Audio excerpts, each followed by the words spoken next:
Alright, Math 2, this is another section we did today. Of course, we covered two topics. This one's solving quadratics using the square root function. Some of it's going to be a review for you because you know how to do it.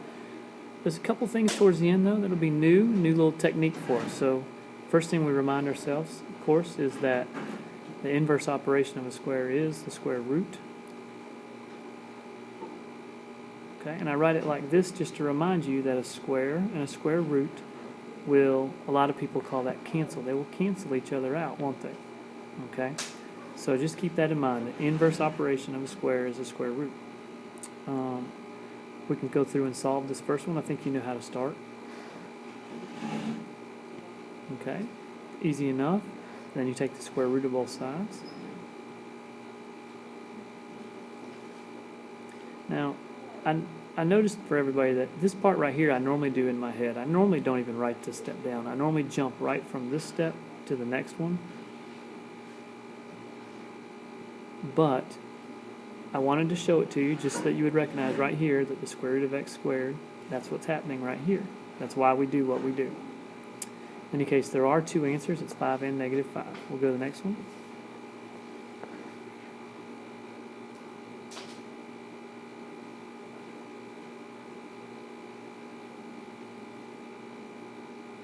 And at this point, I want you to recognize that this is not perfect. So we have to remember to answer in simplest radical form.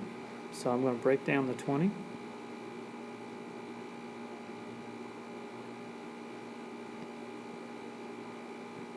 Alright. And break down the 20 into 2 square root 5. So it's plus or minus 2 square root 5. Here I wrote it as separate answers. Here I used the symbol plus and minus. Plus and minus. Next.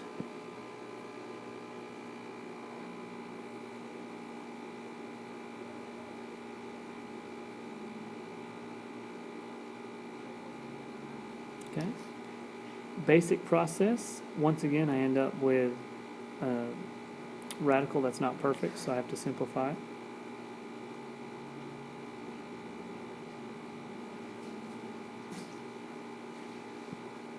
And some of you are at the point that you can probably skip this and just go straight to this in your head, and that's perfectly fine.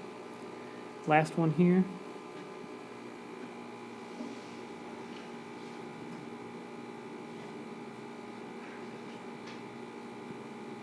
Alright, now this was the answer we got in class, but we had to stop for 1 minute, and I want you to really realize this.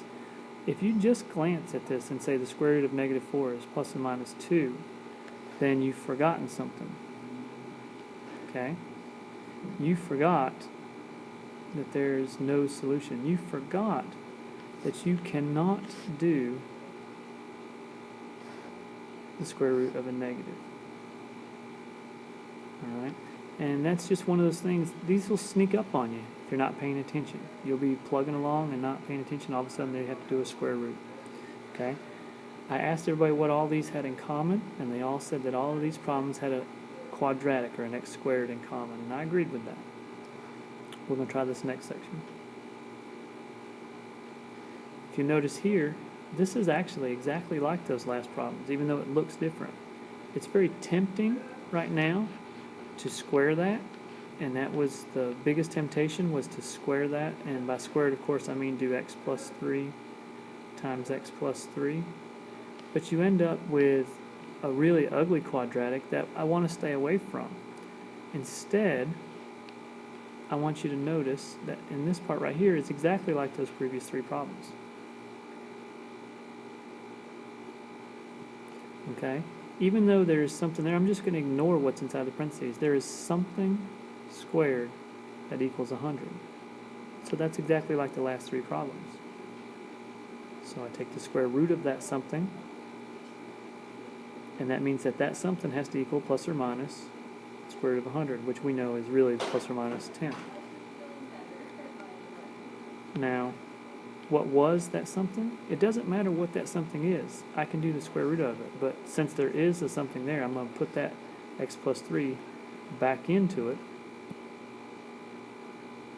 And what that tells me is x plus 3 is equal to plus or minus 10. So x plus 3 is equal to 10, and x plus 3 is equal to negative 10. So I write that out in two different equations.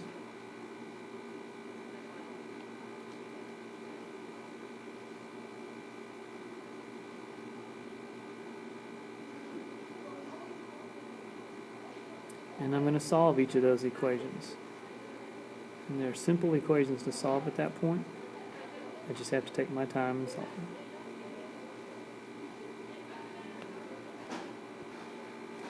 Alright, so we're going to try this next one here. First thing I do is get rid of the 10 so that I can have my x minus 5 squared, so I can have this something squared all by itself, just like I would have done on those previous three problems. Now I can square root both sides.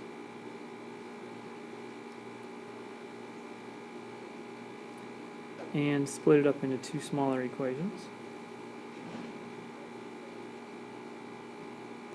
And now solve each of the smaller equations.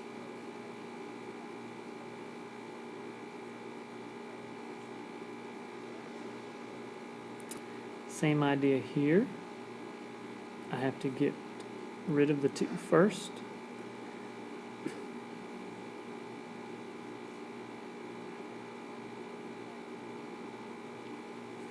So after I divided both sides by 2, I end up with something squared.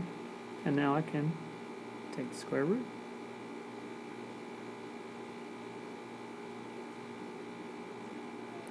Now I recognize 12 is not perfect, so off to the side or in my head I simplify that radical. And that's all I did here, simplify the radical in my head.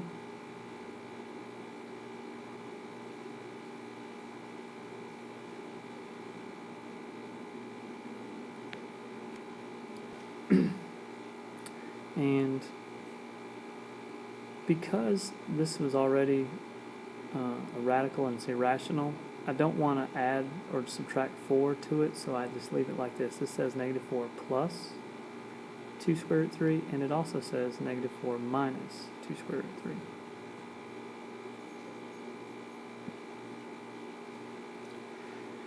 The last section I asked everybody what was those first 6 problems in common, and again everyone noticed that they were all had something squared. And then I said, well, why are these different? And the biggest reason that these were different is these now all have, not only do they have a square, but they have an x term. And because it has that x term, I'm not allowed to just do the square root unless I notice that this is a special kind of situation. So right here I want to notice that I can factor that little trinomial right there. So off to the side I go through my factoring.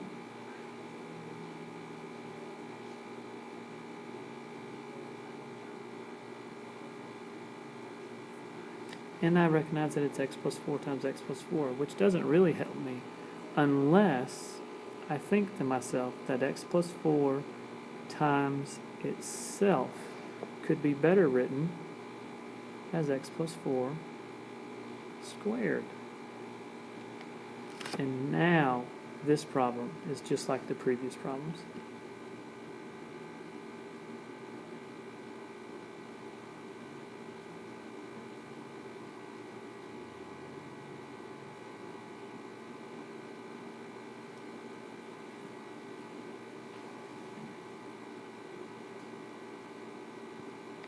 Instead of writing plus or minus this time, I just wrote my answer as 2 separate ones. That's the idea on all of these. We're just going to do one more right here. I'm going to factor this.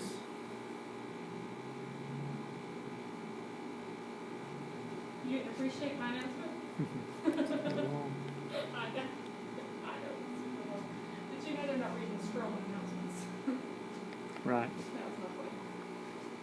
Alright, we recognize that x minus 6 times x minus 6 is better as x minus 6 squared. And once we know it's x minus 6 squared, we can take the square root of both sides.